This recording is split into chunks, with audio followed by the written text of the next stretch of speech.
currently serving as the youth pastor at Holy Ghost Cathedral Church in Detroit, Michigan, and the founder and chancellor of the Divine Institute, School of the Prophets, Cedric Wright II has very strong ties in the church, being a fourth-generation minister, but has also accomplished other notable things.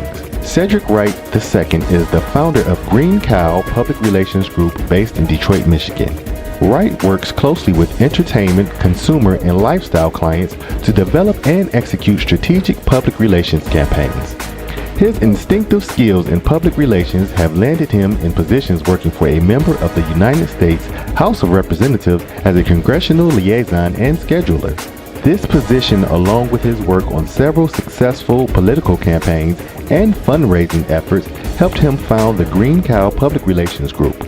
Prior to launching his own public relations firm, Wright operated as a freelance urban political consultant and publicist. Welcome to Conversations with Kai Mann, where I am your host, Kai Mann. And today, of course, you've heard the introduction. We will be talking with Cedric Wright II.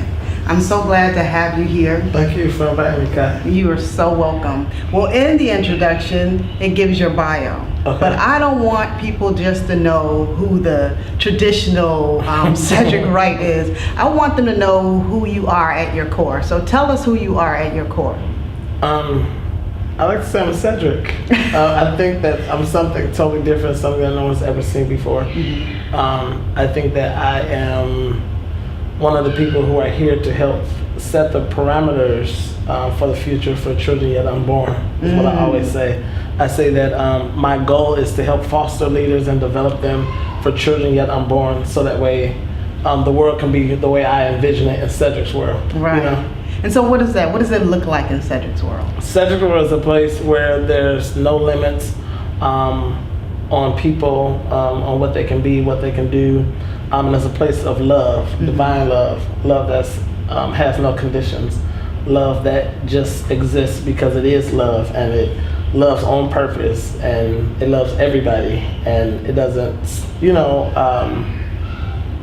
it doesn't stop love, you know what I mean? It doesn't hinder love or stop people from being their authentic self. I want people to be able to be who they are authentically 100% all the time. Awesome. Now, you guys missed it. Before we got set up and we were talking back and forth, it was wonderful. We were wishing that we had the cameras rolling, but we didn't. You mentioned about how you dress and how you're perceived in the church arena. Yeah. Tell us a little bit about that. So yeah, I don't wear suits. No. Every once in a while I might wear a suit, but I don't wear suits, and I don't on purpose. Mm-hmm. I think that people are so caught up in looking good, but they're not being good. Mm-hmm. And so I'd rather be it than actually look it.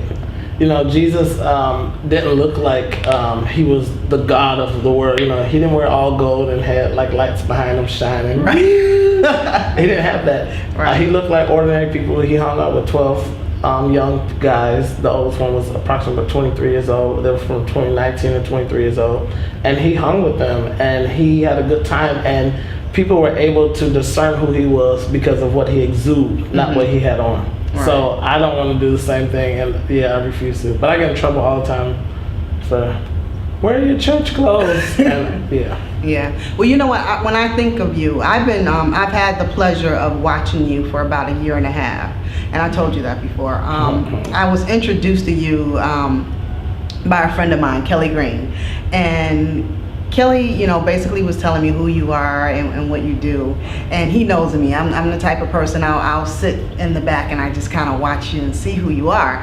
I kind of termed you the new age prophet, the new generation prophet. Tell us what the word prophet means in this time, in this era.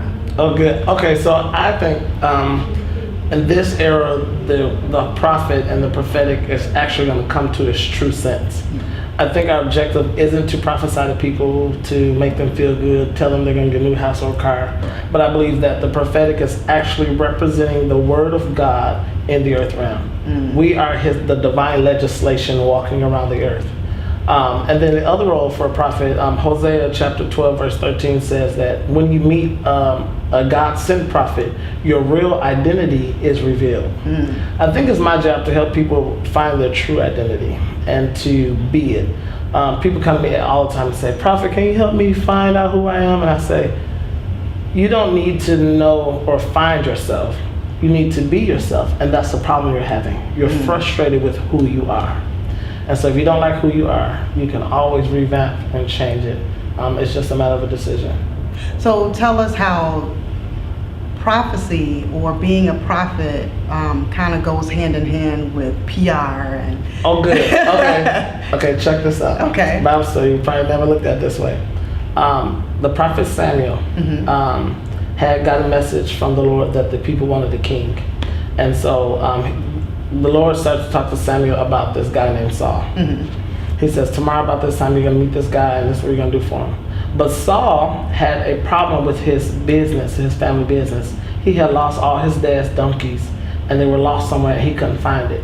So he had a business problem and he needed solutions to help it. So he wanted to find a business consultant. So he went to a prophet, someone who has the ability to foretell and to foresee and have insight and hindsight.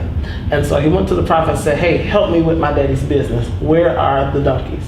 And while he was sitting talking to him about his business, he also started to tell him about who he actually was. He said, "Yeah, I know you are a good businessman for your father and your son, but you are a king." It was funny, at that moment, this was an employee of a mom and pop establishment. And he meets a prophet and found out that he was more than just an employee, but he was actually a king. That's what the prophetic is supposed to do. What I do with PR is I actually help people be who they actually are. Say, hey, listen, this is not who you are. This is who you are, and let me help you establish that brand in the marketplace. Wow, awesome. We will be right back. More of Cedric Wright.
And we are back with Conversations with Kai Mann. I am your host, Kai Mann, and I am talking with Cedric Wright II. We are having powerful conversation. I love it. Again, I've watched you for like a year and a half, and I just adore the person that you are. Tell us, how long have you been you? Have you always been you, or was there some type of road to getting to be you? I think I've always been me, but the Cedric that you see has always been developed. My mom is an amazing, amazing lady. Like, I love her. She's an amazing lady. But my mom has always allowed me to be me.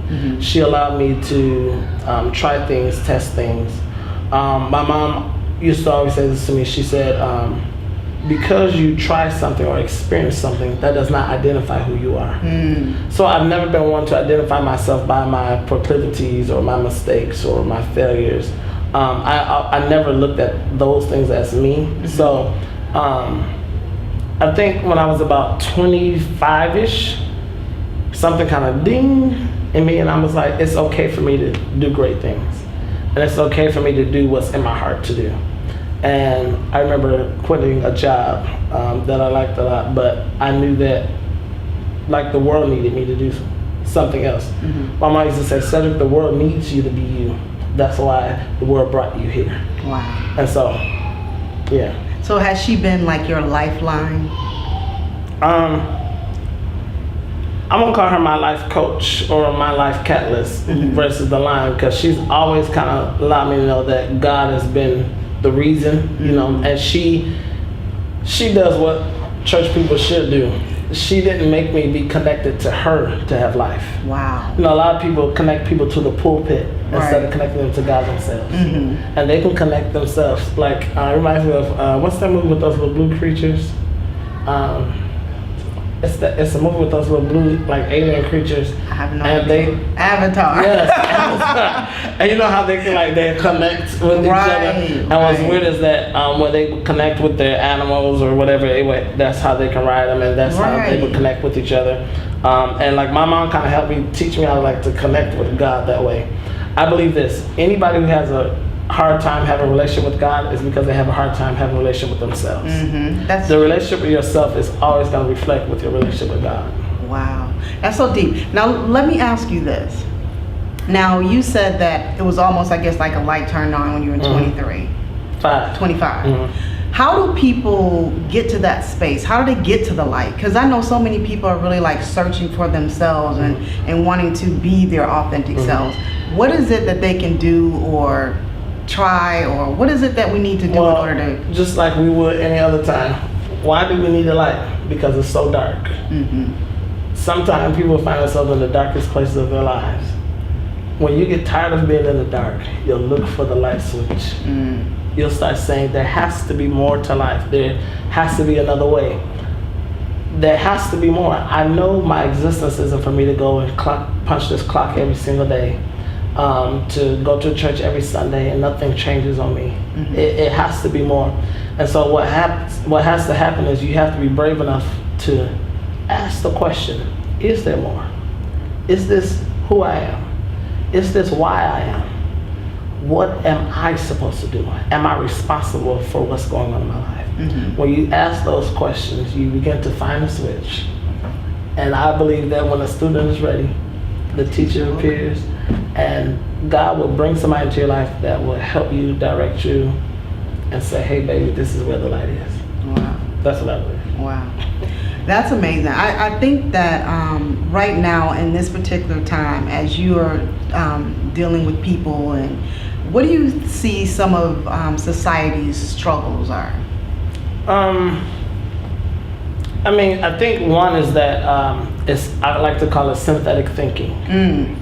We teach people recognition, but we don't allow people to have comprehension. And so people think, we call it being politically correct. Right. And so we teach people that it's incorrect to think a certain way, instead of asking them, well, why did you come to this conclusion? Why do you think this way? What happened?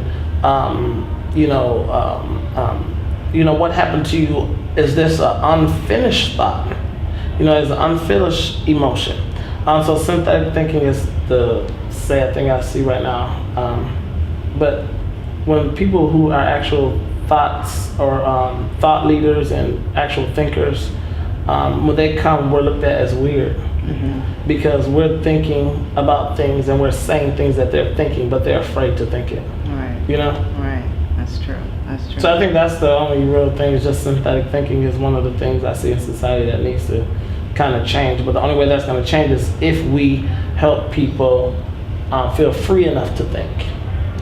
So you've been a preacher, so to speak, since you were 8. Yes, first time preaching I was 8. I was 14 when I got licensed as a minister. So tell me this: what does an 8-year-old preach about? You know, because I'm a prophet, I preach prophetically. Seriously, the first message I ever preached, I preached to our church called Household of Faith, Church of God in Christ in Denver, Colorado. But I preached about how women were treated in the church. And I preached that, hey, it's so wrong that a woman can't come behind this desk and preach. And it's so wrong you make them wear these ugly clothes and don't allow them to wear makeup, thinking that's in the name of the Lord. And that was my first message. Wow. Well, we're going to talk more about that when we come right back. Okay. Don't go anywhere. We'll be right back. Focus One Entertainment is Detroit's premier entertainment company.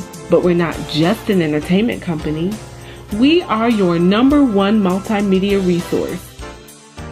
Focus One has combined years of talent and experience in order to bring you what you're looking for in a video, a polished professional product. F1 Entertainment specializes in filming workshops, seminars, and corporate presentations. More and more businesses are utilizing video production services to create web virtuals, online marketing content, and promotional and corporate training videos. Your company can do the same with Focus One Entertainment. Contact Focus One Entertainment at 313-444-3638 or visit us on the web at www.focusoneentertainment.com. Hello, my friends. I'm Professor Hans von Puppet. Do you know what reputation management is? Do you need it? Wait, I got another question for you. Do you know what social media monitoring is? Did you know that your social media influence is measured similarly to your credit score? Okay, these are just 2 services that Green Cow Public Relations Group can offer you. I'm not the expert, though. Cedric is. For more business PR answers, please visit www.greencowpr.com or call Cedric at 586-738-0147.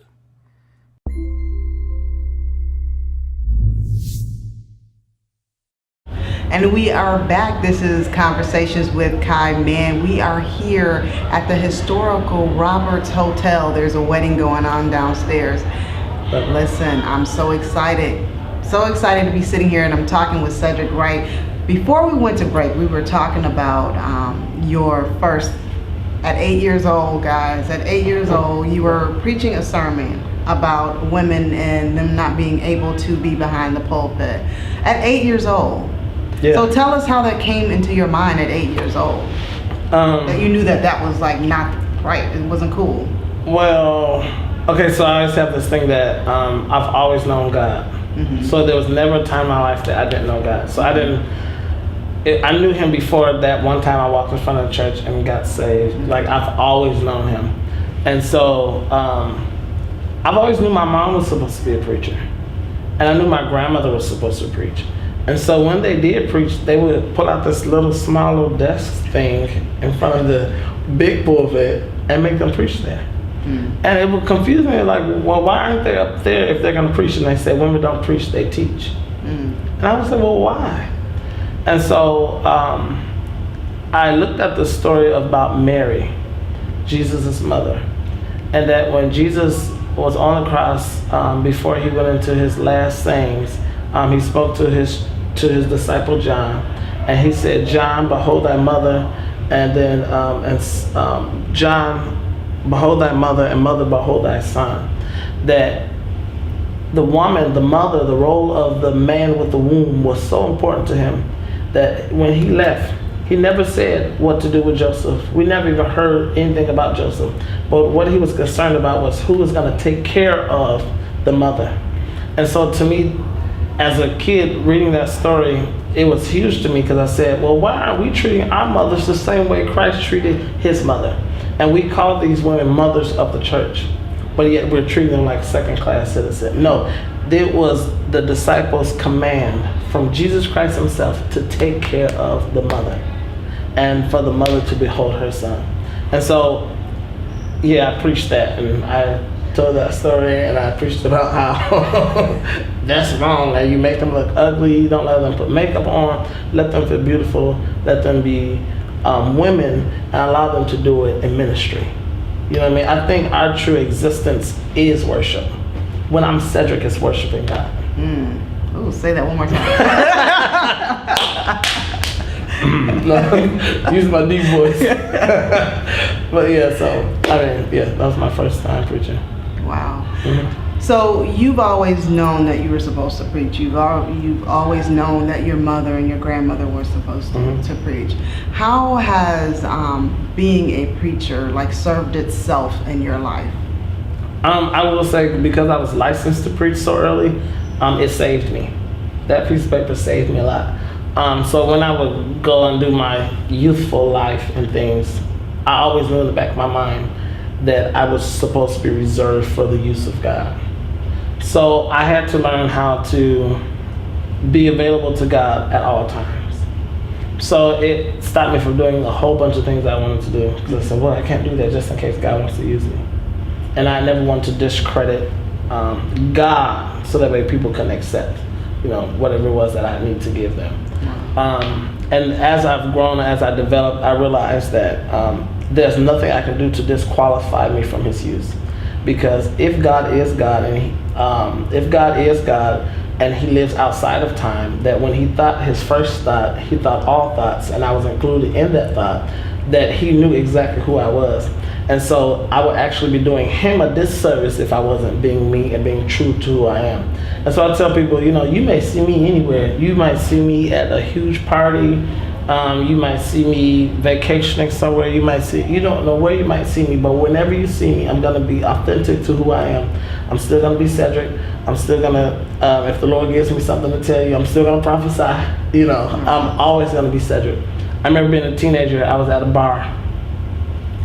Big club, everybody was there. One of my favorite rappers, which is Lil' Kim, which I adore. She was there, and it was a real big party. And so this girl walks up to me. She said, "Cedric, my mom is in the hospital. Can you pray for me?"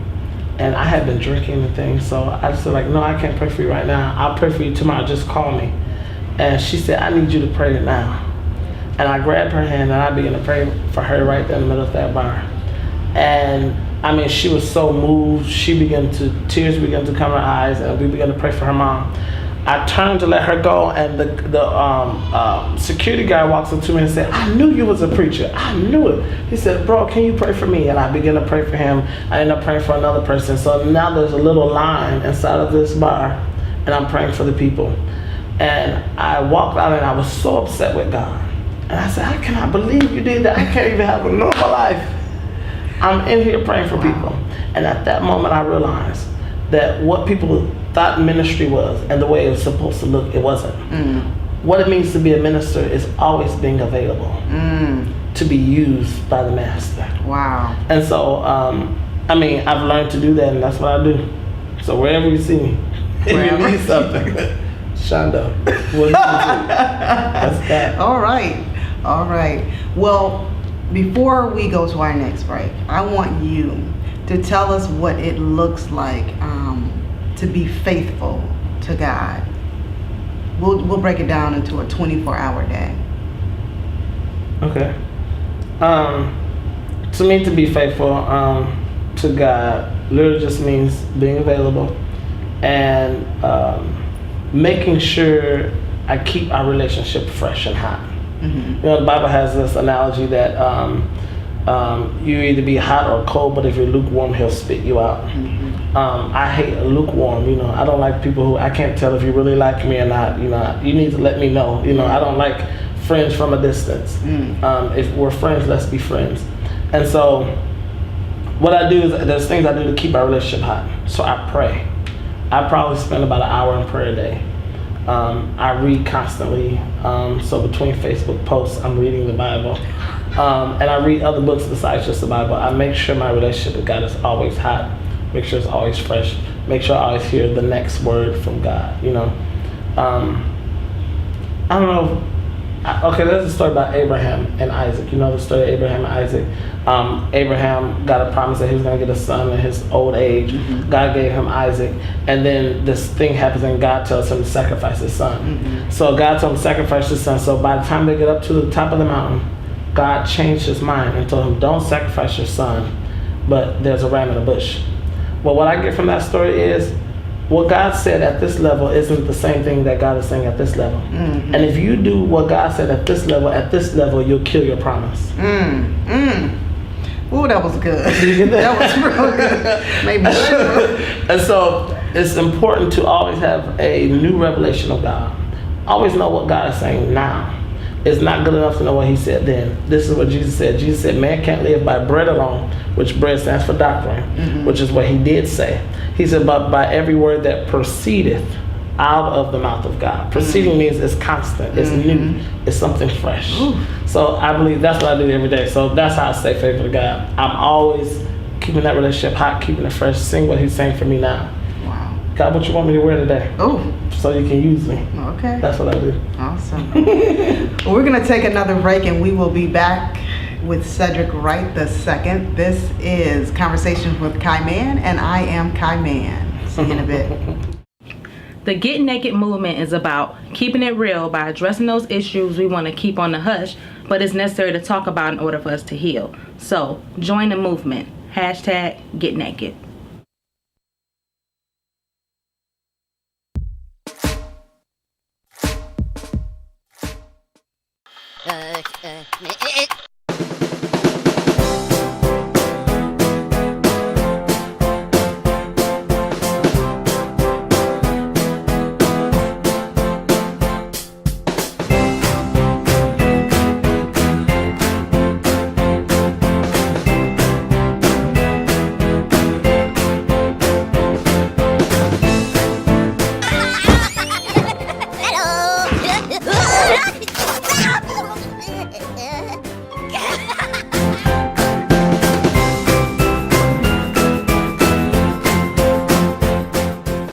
Focus, the state or quality of having or producing clear definition.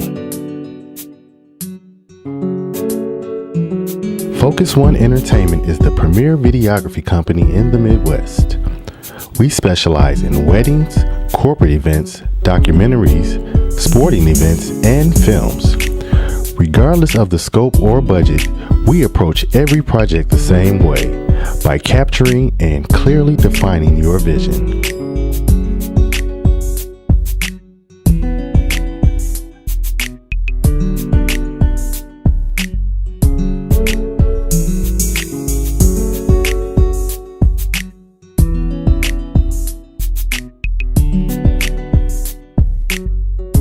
Contact us at 313-444-3638 or www.focusoneEntertainment.com.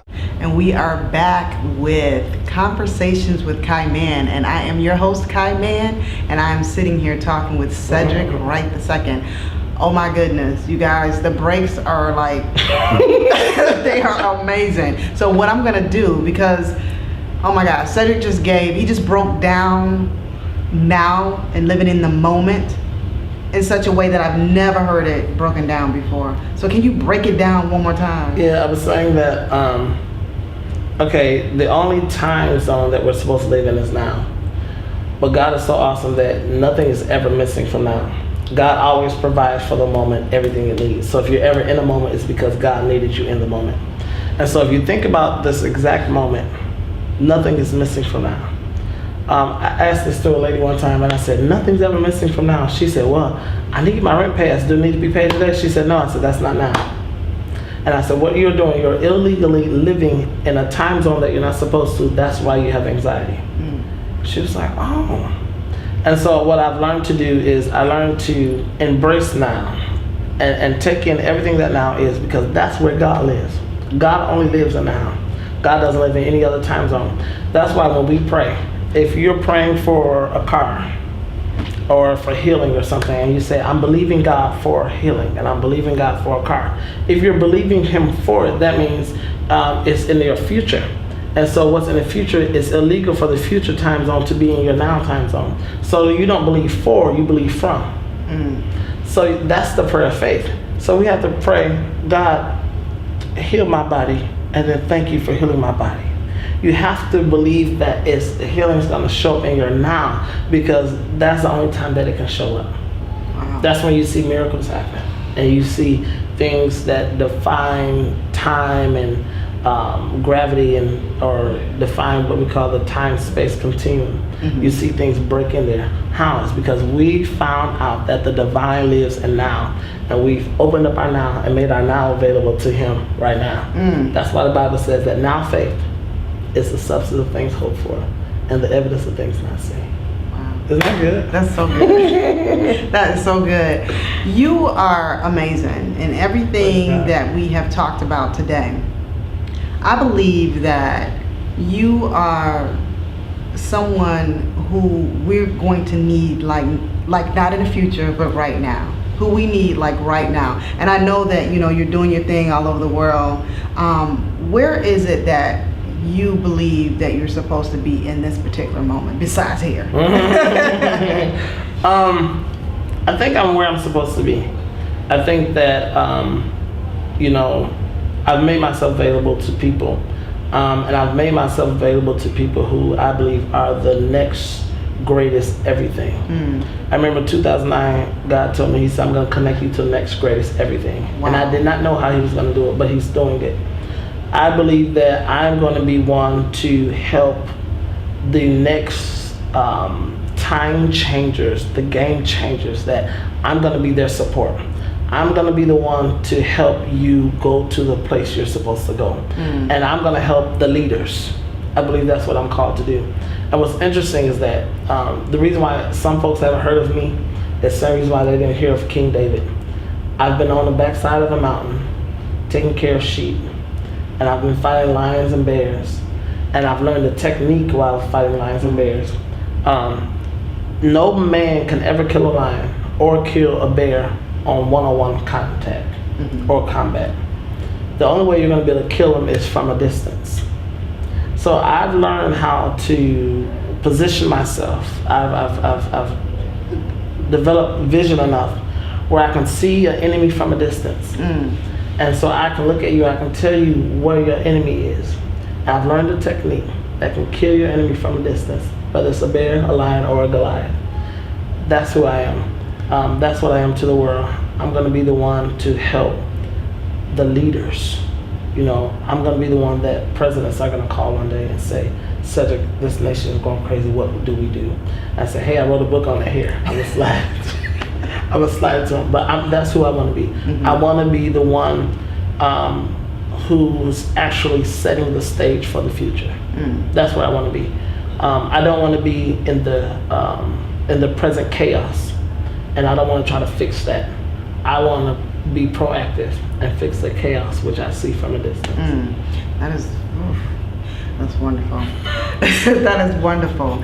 So you have this amazing way about you and this presence about you that kind of makes people want to, just sit down and talk to you. Like I told you before, like I feel like I could talk to you for I'm hours. available to you. So I'm always a text away, a call away. I'm always available to you. You sure? Cause no, I'm 100% sure. No, and I'll text forever. Will you? I will. Okay, good. I'll text you until these fall off. Till they fall? I will. Okay, well, I don't want them to fall off, but we're going to text. Let's go. I believe that this connection was a divine connection. I do too. I do. I believe it was a divine connection. I needed you. Likewise, we need each other. And then that's what happens when like spirits meet. And this is what happens when people have come to an awakening, an enlightenment. What happens is we realize that when I meet you, I meet me. Right.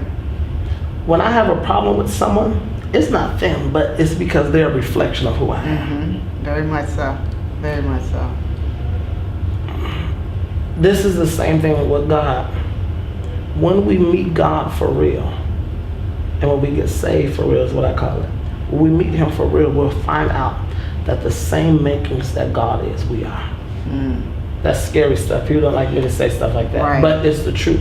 When you realize the things even in you that you don't like, the faulty things, well, guess what? You find out those are things you don't like in God. And so what happens is you have to learn to accept it and find out why they're there. Certain things are there that don't have permission, but if you never question it, you never enforce the law that they're not supposed to be there, they never leave. So that's why I need you just like you need me. That we were made to be that way. We're all different facets of who God is in the earth. Wow. We're gonna go on break. She's cracking me up. We're gonna go on break. This is Conversations with Kai Mann, and we'll be back in a moment.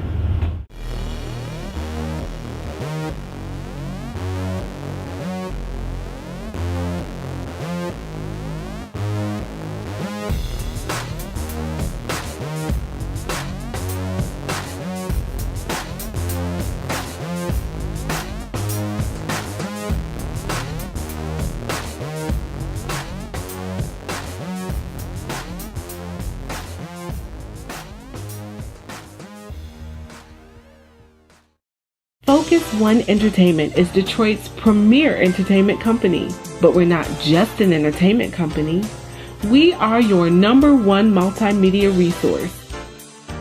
Focus One has combined years of talent and experience in order to bring you what you're looking for in a video, a polished professional product. F1 Entertainment specializes in filming workshops, seminars, and corporate presentations.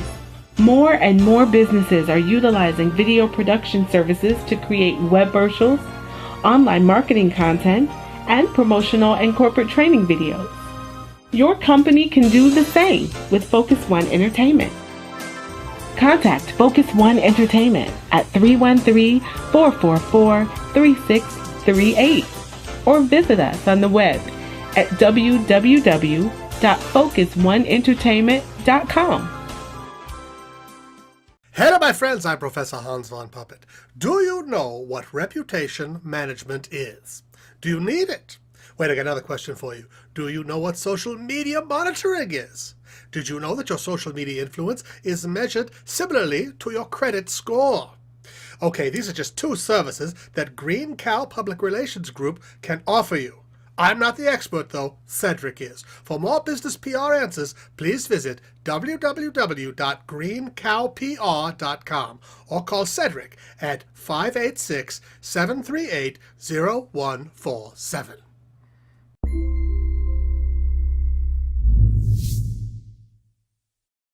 And we are back. This is Conversations with Kai Mann, and I'm your host, Kai Mann, and I'm talking with Cedric Wright. Oh my gosh. Okay, so we were just talking during the break. I had to come back quickly.